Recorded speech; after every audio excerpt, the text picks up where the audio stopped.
सकाळपासून रात्रीपर्यंत आपण सतत काही ना काही करत असतो. घर, मूल, साफसफाई, फोन, जबाबदाऱ्या. पण रात्री डोकं टेकवल्यावर एकच भावना येते, आजही काही पूर्ण झालं नाही.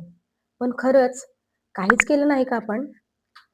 खरं कारण असं आहे, की आपण दिवसभर जे काम करतो, ते काम म्हणून कोणी मोजतच नाही आणि सगळ्यात आधी आपण स्वतःच त्या कामाला निग्लेक्ट करतो.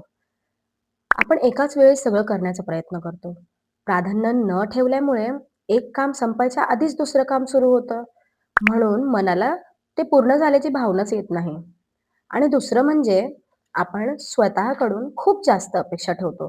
परफेक्ट स्वयंपाक झाला पाहिजे, आपलं घर परफेक्ट दिसलं पाहिजे, आपण परफेक्ट आई झालो पाहिजे, परफेक्ट बायको झालो पाहिजे, असा आपण विचार करतो. पण आपण परफेक्ट का असू? कारण आपण माणूस आहोत. आपण परफेक्ट नसूच शकतो. कारण माणूस हा थकतो.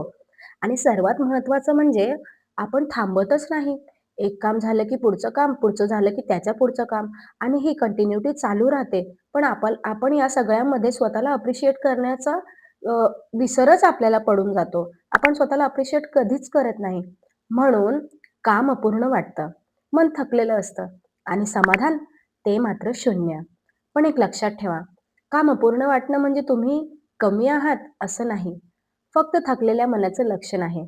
आजपासून एवढंच करा, दिवसातली 2-3 कामं पूर्ण झाली तरी स्वतःला सांगा, "आज मी पुरेसं केलं आहे."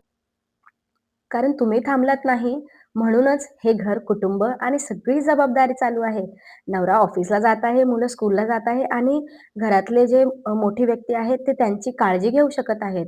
तुम्ही थकला असाल, तर ते कमजोरी नाहीये बरं का, ते मेहनतीचं चिन्ह आहे. आज सगळं नाही झालं तरी पण चालेल, पण जे झालं ते पुरेसं आहे आणि स्वतःला अप्रिशिएट करणं तुम्ही कधीच विसरू नका. स्वतःवर प्रेम करत राहा. व्हिडिओ आवडला असेल तर लाईक करायला विसरू नका. तुमचं काय खाली मत आहे मला खाली कमेंटमध्ये नक्की मांडून सांगा. भेटूया पुन्हा एका नवीन व्हिडिओमध्ये. तोपर्यंत बाय बाय.